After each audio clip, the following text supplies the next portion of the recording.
环境部发布相关的管理办法，要建立各大资源减碳交易的市场机制。预估8月中实行，碳交所上紧伫咧9月底会当进行各大头一笔碳权买卖。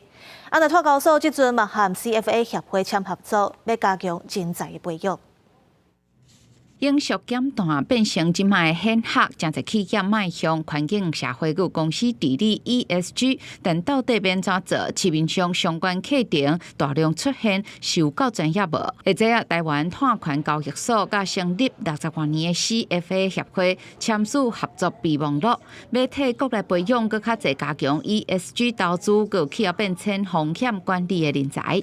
现在市面上呢，其实呢是乱象蛮多的哈，引进这个国际级的机构呢，能够来把这个市场呢，能够让它能够导正。这个是一个全球性的课程，是从不同市场里面对于 ESG 的那种原则、基础的实践经验分享在那些案例当中。金管会指出，国际货币基金 IMF 有估到2030年，全球开伫永续项目和企业变迁减慢顶头，大约是2兆美金。这么大的资金是要安怎投资加靠专业？这嘛是目前企业所面对到的问题。他们共同遇到最大的问题是人才。他们觉得面对这么多的议题，大家要懂很多，所以其实有一些知识跟能力建构上面的落差。最近环境部已经发布相关管理的办法，预计上紧伫9月底会当伫碳权交易所进行国内第一笔碳权买卖。碳交所表示，目前正常减碳是国际上普遍认可会当甲碳移除上有效可行的方法。